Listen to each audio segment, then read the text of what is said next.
Today's top stories. A Caloocan court convicts 3 cops in the killing of Kian de los Santos during a drug operation. President Duterte reveals Associate Justice Lucas Bersamin was his alternate choice for Chief Justice. Pledges for the rehabilitation of Marawi City reach 35.1 billion pesos. And UP faces Ateneo in its first UAAP Finals game in 32 years.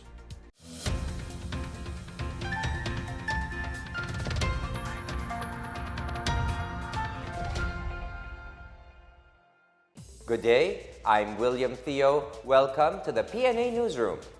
Justice comes to the family of Kian de los Santos 2 years after his death. The court has convicted 3 cops believed to have killed the young man after labeling him as a drug suspect.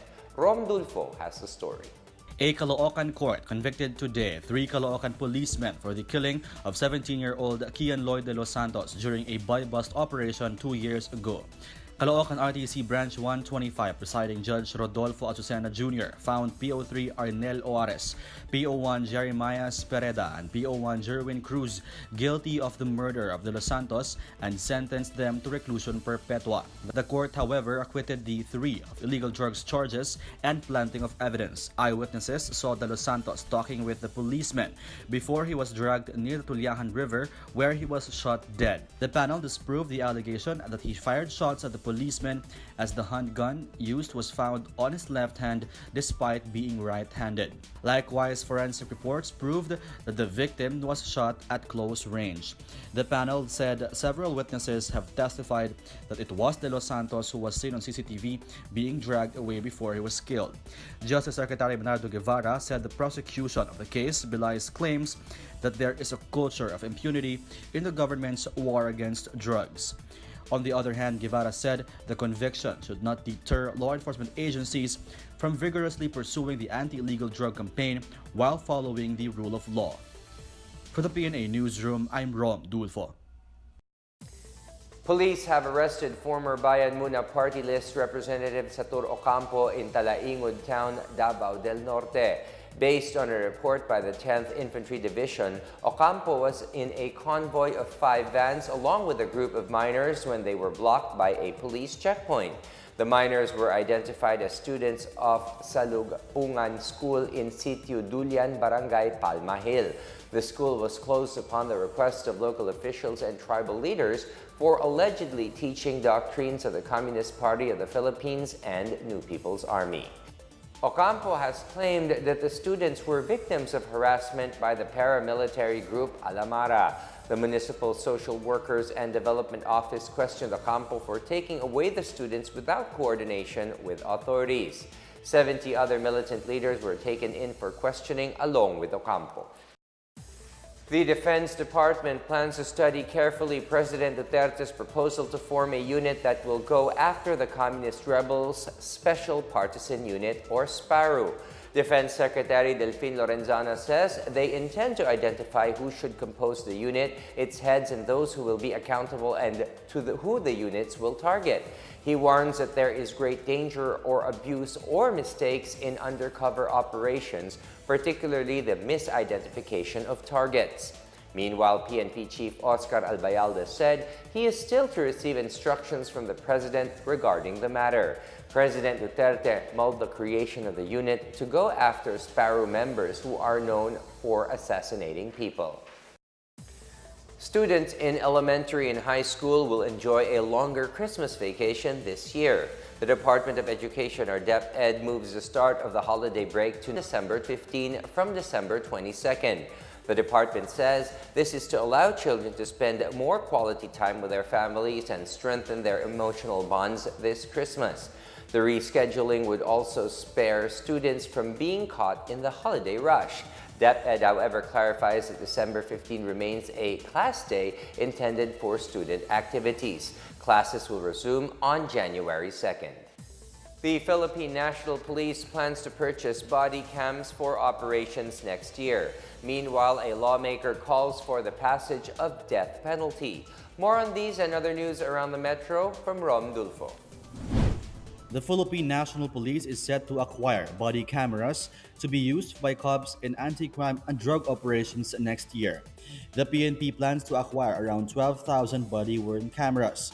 PNP Chief Oscar Albayalde says they are still in the process of bidding. He says there are some police stations that already have body cameras donated by local chief executives. Meanwhile, the Philippine Economic Zone Authority, or PEZA, is bent on introducing more green economic sites across the country. This as PEZA launched its Revolution Smoke-Free mantra in Baguio City this week. Director General Charito Plaza says the office is committed to introduce more environment-friendly industries. In other news, House Dangerous Drugs Committee Chairman Ace Barber's appeals to the Senate for the passage of the death penalty bill amid the smuggling of billions of pesos worth of shabu into the country. Barbers cited the lack of implementation of laws and lack of deterrent effect of the penalties as possible reasons why drug-related crimes persist. In March 2017, the House passed Bill number 4727 seeking to reimpose the death penalty for heinous drug-related offenses. For the PNA Newsroom, I'm Rom Dulfo. Still to come, President Rodrigo Duterte reveals Associate Justice Lucas Bersamin was his alternate choice for Chief Justice. Health workers set off to contain a measles outbreak in Sarangani. More on this when the PNA Newsroom continues.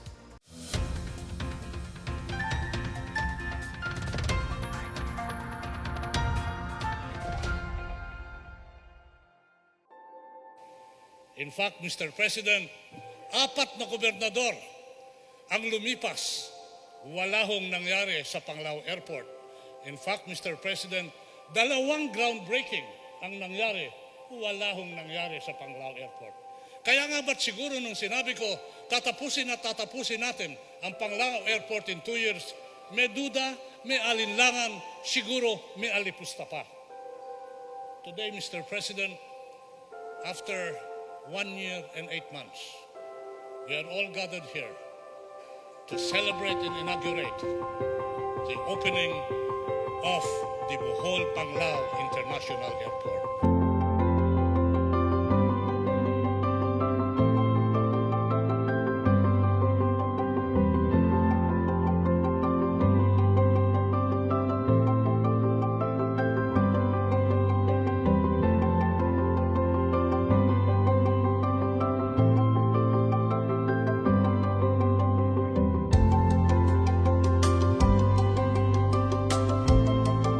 This modern airport will serve local and international tourists who would like to experience the beauty of Panglao. It will also address the problem of growing traffic congestion and accelerate economic activities in the region. Be assured of this government's full support as you make Bohol more accessible to the world through this new airport.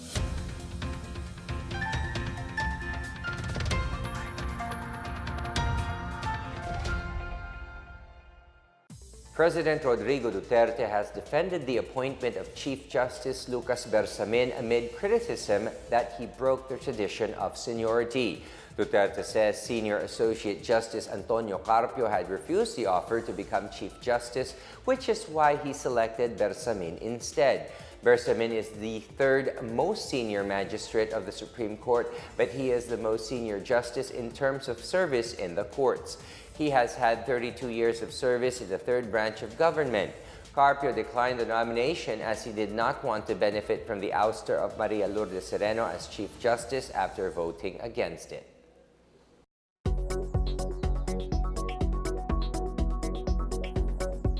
In part 2 of Business Matters, we continue the discussion on rice sufficiency in the country. We explore the use of hybrid rice, a technological advancement in rice production and its benefits to farmers and consumers. Here's Miguel Hill to tell us more. So what are the stumbling blocks to going with the superior seeds, no, yung hybrid? Oh, hindi. Ang hybrid naman talaga, for those farmers that have been planted hybrid, hindi na sa, they will not go back to using inbred already. But then, yung first time na talagang to convince the farmers to plant hybrid, yun ang mahirap. Alam mo bakit? Kasi Miguel, yung mga magsaka natin dyan, isang hektarya, gumagamit sa inbred, mga 120 kilos yun. Minuport ka sila. Tapos sabi namin hybrid, uy, hybrid 15 kilos lang. Aba, 15 kilos, hindi naman ninawala 15 kilos kasi nasa sa hektarya. Hindi nila alam na hybrid, kahit na isang seedling lang, maraming tillers. Kaya ang hirap makonvince mga farmers, ano? So, cultural and technological ang problema. But you know, this kind of information dissemination, actually, dapat gobyerno ang ano dyan eh. Look at China. When China came out with hybrid rice in the 70s, ano bang ginawang China? They give the rices for the farmers for 5 years consecutively, libre, mga binhi, sige, libre, magtanim kayo. If we can, have 1 million hectares, pabiligan ng libre muna for 2 years lang yan, o in the current 5 years. I tell you, we will be self-sufficient in less than 2 years. Are you convinced that the measures initiated by government to stem the rice problem is sustainable? There are two sides of the coin. Itong tumataas ang presyo ng bigas, the farmers never had it so good kasi they can sell the palay as high as 25 pesos per kilo. So masaya ang Filipino rice farmer. Masaya ang Filipino rice farmer. Kaya if you go to Central Luzon, you will know that the inflation rate in Central Luzon is the lowest. The GDP is the highest. Yun ang talagang O bakit yan? Di ba? Why don't we, mga economic managers natin, why don't we look at Central Luzon? Bakit magbaba ang inflation doon, saka mataas ang GDP? Ano ba yan? Lahat ng mga magsaka, puro may pera sila eh. Because of that? Because the income, they plant hybrid. Saka kasi, bakit Central Luzon is our biggest customer for planting hybrid. So ang inyong solution talaga is agricultural productivity, in other words. Yung yield, yung naaani sa bawat hektarya dapat tumaas. Actually, Miguel, dapat mag-balance tayo eh. Ilang porsyento ng local rice farmers ang dependent pa rin dun sa archaic, o dun sa mga lumang variety ng bigas? Hindi, yung sinasabi ko, out of 4 million hectares, ay wala pang kalating million hectares na wala pang 10, siguro mga 10-12% lang gumagamit ng hybrid eh. Sana kahit na 25 to 30% gumamit ng hybrid will be self-sufficient. Yun ang palaging sinasabi ko eh. Kahit na 1 million hectares out of 4 million, 25% plant to hybrid will be self-sufficient. Ano naman yung farmer acceptance dito sa new technology? Hindi, yung mga farmers na nakatanim na, okay na sila. They will use hybrid kahit na papano. Kaya lang, yung mga hindi pa nakatanim, alam mo, may farmers sa iba siya, naka-yield siya ng 350 kabans per hectare. So, posible pala yun. That's more than 17 tons. So, ano yung pinapanukala niyong solusyon na which involves the government, yung pamahalaan, para once and for all mabigyan ng yung pangmatagalang solusyon at nang hindi na maulit yung nangyari? If the government just allocate 5 billion pesos for 1 million hectares of rices, big rice salad ng mga saka dyan, in the span of 2 years, I guarantee you that we can be self-sufficient. Yun lang kailangan. That's all that we need. So dito sa proposed solution nyo, panalo yung farmers? Panalo lahat. Panalo yung consumers? Hindi, panalo yung consumers kasi actually, ganun naman eh. If the farmers will produce more rice, because of supply and demand.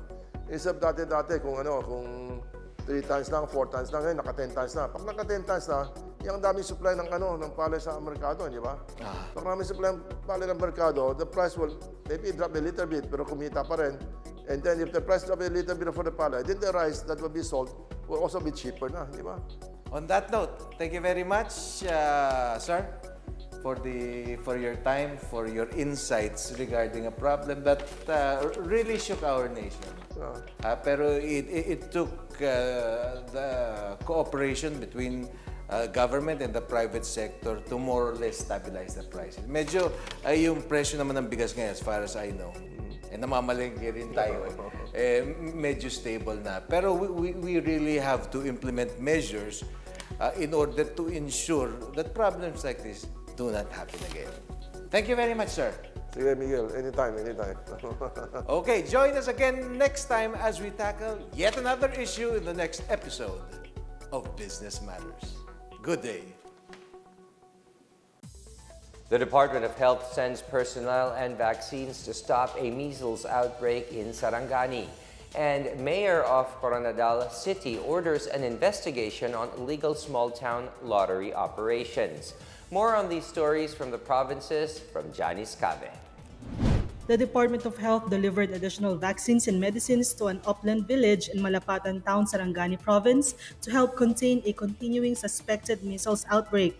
A team of health personnel conducted another round of massive measles vaccination and treatment of affected residents in Barangay Upper Suyan. As of Wednesday morning, they already validated a total of 82 suspected measles cases and 18 deaths in the area, mostly involving infants and children aged less than 5 years. Meanwhile, the local government of Ateneo, Cavite will open up a night market at the Town Hall Plaza on Saturday, December 1. The event is organized in time for the Christmas season Simbang Gabi. Organizers are targeting at least 20 exhibitors offering a wide array of food and non-food items, including the famous Amadeo coffee. In Coronadal City, the local government has ordered an investigation into the illegal operation of the PCSO's small town lottery in parts of the city. Mayor Peter Miguel reiterates that the local government has not given any permit to hold STL operations. In October, the City Council passed a resolution opposing the operations of STL, which it called a form of legalized gambling. For the PNA Newsroom, I'm Janice Cave. Up next, pledges for the rehabilitation of Marawi reach 35.1 billion pesos. And UP faces Ateneo in its first UAAP finals game in 32 years. The PNA Newsroom returns after these reminders.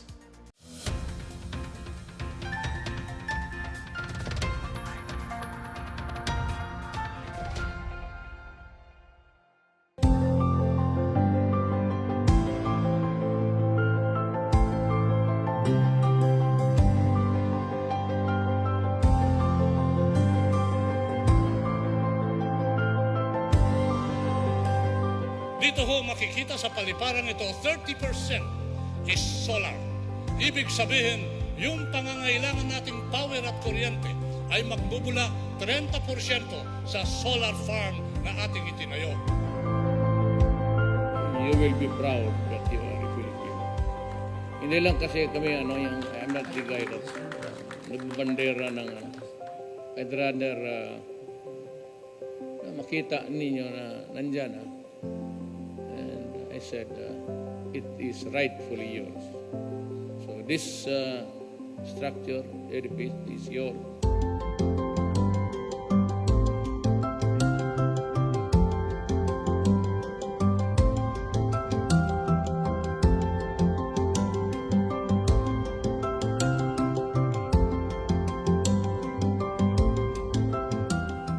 Nagbigay ho ang pamalahang Duterte ng isang regalo sa mga Buholanos, isang regalo sa sambayanan.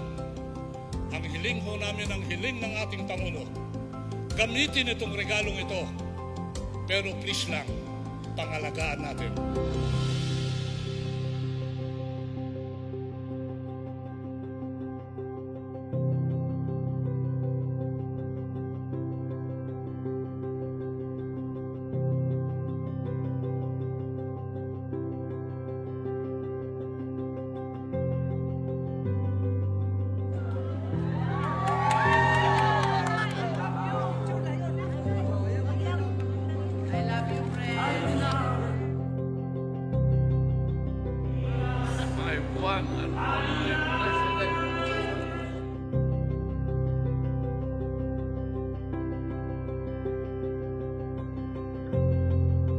This structure, edifice, is yours, and may you be proud of it. Maraming salamat po.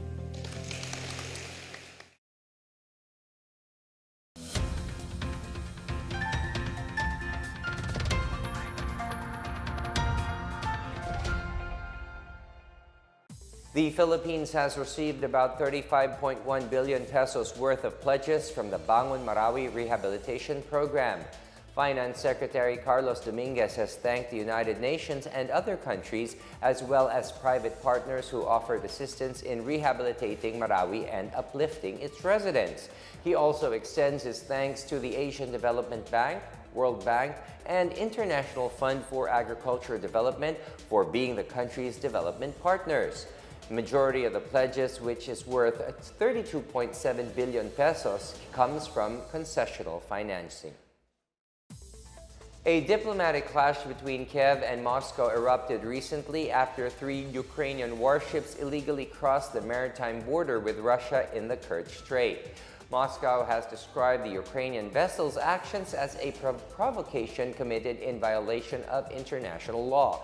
The Estonian Foreign Ministry summoned Russian envoy Alexander Petrov on Wednesday and called on Russia to immediately release the ships and their crew members. Following the meeting, Ukrainian President Petro Poroshenko claimed that Kiev was under the threat of a full-scale war with the Russian Federation. The statement comes days after Ukrainian naval vessels crossed the Russian maritime border and moved to the Black Sea towards the Kerch Strait. The University of the Philippines, or UP, is finally playing in the UAAP Men's Basketball Finals after 32 years.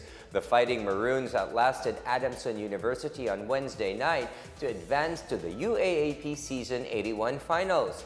Paul Desiderio delivered the finishing shot with 6.6 seconds left to peg the final score. UP is going to the finals for the first time since 1986, also the last time the Fighting Maroons won at the UAAP Championship. They will be playing defending champion Ateneo de Manila University in a best-of-3 finals. Game 1 is on Saturday at the Mall of Asia Arena. As Marawi rises from the ashes of conflict, a few take a step back to tell the stories of those caught in the crossfire. An ongoing photo exhibit aims to show these stories to the world and urge everyone to learn from the past. Maricor Zapata has the story. To let the rest of the country understand the challenges now faced by Filipino Muslims in Mindanao, the Museum of Anthropology of the National Museum of the Philippines opened a photo exhibit titled Marawi, a Year After. The month-long exhibit showcased the photos taken by Myla Reyes Roque, wife of former presidential spokesperson Harry Roque, in their official visits to Marawi. Roque's photos showed the expansive devastation caused by the Marawi siege. Houses and commercial buildings were crushed, such that residents resorted to spray painting their names on their properties. Bridges and roads were wrecked. Unexploded bombs lay scattered amid the rubble. Mosques at Marawi's Islamic Center were damaged as well. Even St. Mary's Cathedral, the only Catholic church in Marawi, which has the features of Christian and Islamic elements, showed proof of the horrors of the siege. Apart from killing hundreds of people and displacing thousands of families, the siege destroyed the cultural properties and residences in the city known as the Islamic capital of the Philippines. At the photo exhibit, Task Force Bangon Marawi provided an overview of the rehabilitation plan. The group has begun with debris cleaning, site development, improvement of roads, utilities and telecommunications, and sewage systems. By 2020, the construction of public buildings and commercial structures will begin alongside the rebuilding of privately owned properties so residents can safely return to peaceful and productive communities by 2022. For the PNA Newsroom, I'm Maricor Zapata. Let's now check out the weather forecast for Metro Manila and the rest of the country.